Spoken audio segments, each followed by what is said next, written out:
छोटी चिड़िया आसमान पर गहरे बादल देखकर जल्दी जल्दी उड़ती है और वो तेजी से उड़ती हुई कबूतर और तोते के पास जाती है। कबूतर और मिट्ठू, आज कुछ होने वाला है। आसमान पे गहरी बादल तो देखो, बहुत जोरों की बारिश होने वाली है।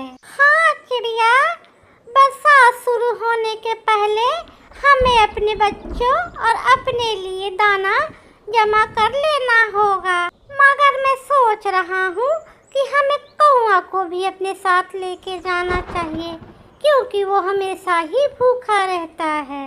ना बाबा ना, मैं तो कौवे की तरफ नहीं जाऊंगी, वो तो हमेशा मुझसे लड़ाई करता है। ठीक है, मैं और चिड़िया भोजन की तलाश में जाते हैं और मिट्ठू तुम कौवे की तरफ जाकर उसे बुला लाओ। वो हमारा पुराना दोस्त है, उसे लेकर मैं आप लोगों के पीछे आता हूँ। ऐसे मिट्ठू कौवा को बुलाने चला जाता है। चिड़िया और कबूतर भोजन के लिए निकल जाते हैं। आसमान पर बादल गरज रहा था, ऐसा लग रहा था किसी भी समय बहुत जोरों की बारिश हो जाएगी। रुको रुको, कौन हो? क्या दरवाजा तोड़ना है हमारा? गंदी चोंच वाले तोते, सॉरी, अच्छी चोंच वाले प्यारे से तोते, तुम यहाँ क्या करने आए हो? क्या बात है? गौरी, मैं कालू से कुछ जरूरी बात करने आया हूँ। ऐसा कहते हुए मिट्ठू कालू के घर के अंदर चला जाता है। कालू यार, आसमान पर गहरे बादल छाए हुए हैं, सभी पक्षी दाना लेने गए हुए हैं और मैं आपको लेने आया हूँ। आप हमारे साथ चलो। मैं कालू कौआ तुम्हारे साथ दाना लेने जाऊं? शक्ल देखी है अपनी? क्या हुआ मेरी शक्ल को? अच्छा भला तो हूँ। हाँ, तुम अच्छे भले तो हो, लेकिन तुम्हारी चोंच बहुत ही गंदी है। अगर चलना है साथ तो चलो, ऐसे फिजूल बातें करने और सुनने का मेरे पास समय नहीं है। चल भाग यहाँ से, तुझे जरूर वो छोटी चिड़िया ने भेजा होगा। चल भाग, हमारी चिंता करने की जरूरत नहीं है तुम्हें। तोता कौओं से और कोई बात किए बिना वहाँ से चला जाता है। गोरी, हमें ऐसे ही मिट्ठू पे गुस्सा आ रहा था। कह तो ठीक ही रहा था मिट्ठू। चुप करके सो जाओ, जब बारिश होगा तो देखा जाएगा, चुरा लेंगे किसी पक्षी के घर से भोजन। आप आ गए मिट्ठू भैया, आप तो कौओं को लेने गए थे। वो बहुत ही गंदे पक्षी हैं, उन लोगों ने मेरी बहुत बेइज्जती की है। वो सब छोड़ो, यहाँ धान के काफी पौधे हैं, हम सब चावल लेके अपने अपने घर चलते हैं। फिर वो सब दोस्त अपना अपना भोजन लेकर वहाँ से उड़ते हैं। कबूतर भोजन लेकर अपने घर, मिट्ठू अपने घर और चिड़िया अपने बच्चों के पास पहुँच जाती है।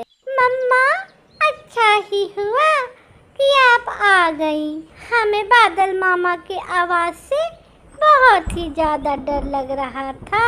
मम्मा, पानी पीने चलिए, मुझे बहुत ही ज़्यादा प्यास लगी है। चलो मेरी बेटी, इससे पहले बरसात शुरू हो जाए हम नदी से पानी पी आते हैं। चिड़िया और उसकी बेटी पानी पीने नदी की ओर चले जाते हैं। गौरी कवि एक पेड़ के पीछे छुपकर उन्हें देखते रहती है। गौरी कवि जल्दी से आकर चिड़िया के घर के छत पर बैठ जाती है और जल्दी जल्दी छत में एक छेद करने लगती है। कवि चिड़िया के छत पर एक छेद करती है और पास वाले पेड़ से एक पत्ता लाकर उस छेद पर रख देती है। काम हो गया, अब मैं आसानी से रात में चिड़िया का भोजन चुराऊंगी। ऐसे कहते हुए गोरी कौवी वहाँ से भाग जाती है। गोरी, चिड़िया के छत पर छेद कर आई हो? हाँ, छेद भी कर आई हूँ और उस छेद पर एक बड़ा सा पत्ता रख कर भी आ गई हूँ, ताकि चिड़िया को पता भी ना चले। चिड़िया अभी रास्ते में ही थी कि तेज बारिश शुरू हो जाती है।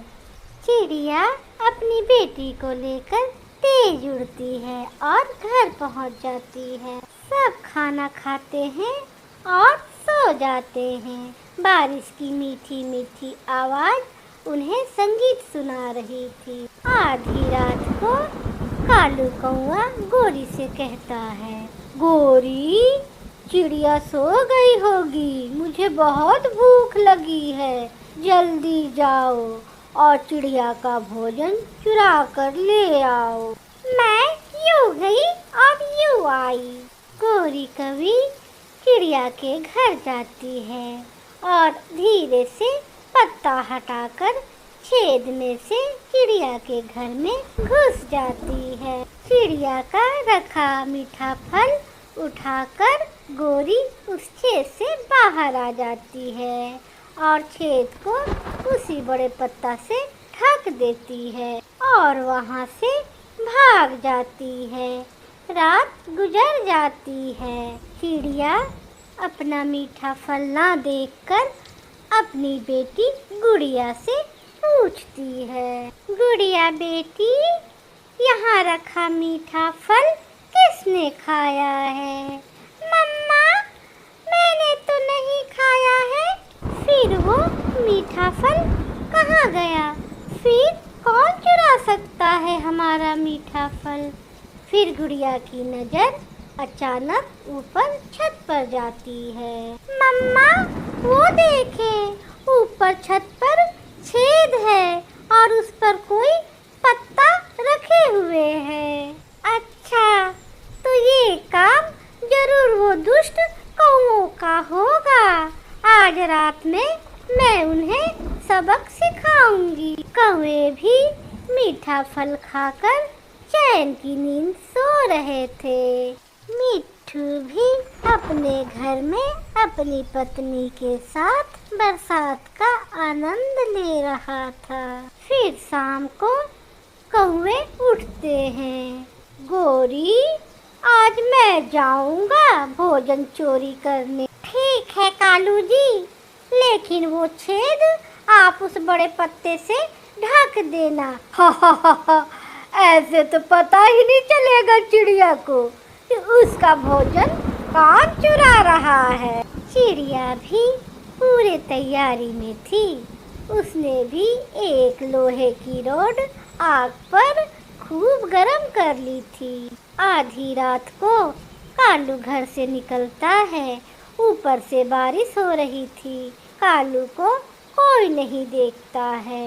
वो चिड़िया के छत पर जाकर बैठ जाता है। मम्मा मम्मा, कोई है? छत पर कोई है? गुड़िया, चुप कर जाओ। कालू केला का पत्ता हटाता है और जैसे ही चिड़िया के घर में घुसता है, चिड़िया गरम गरम रोड कालू कौवा के पूंछ में लगा देती है और कालू की चीखें निकल जाती हैं। हाय मैं मर गया, हाय मैं मर गया, गोरी मुझे बचा लो, गोरी मुझे बचा लो। चिड़िया गरम रोड फिर से कालू के पूंछ पर लगाती है। अब करोगे चोरी मेरा मेहनत से जमा किया हुआ भोजन? बताओ बताओ। गुड़िया की तो हंसी ही नहीं रुक रही थी। ऐसी चिड़िया कालू को अच्छा सबक सिखाती है। कालू छेद में से निकलकर वहाँ से भाग जाता है। हाय मेरा पूंछ, हाय मेरा पूंछ, हाय हाय गोरी हाय। प्यारे दोस्तों, इस कहानी से हमें यह सीख मिलती है कि हमें चोरी कभी भी नहीं करनी चाहिए। प्यारे दोस्तों, हमारे चैनल को ज़्यादा से ज़्यादा सब्सक्राइब करें, कमेंट करें, लाइक करें, शेयर करें। धन्यवाद।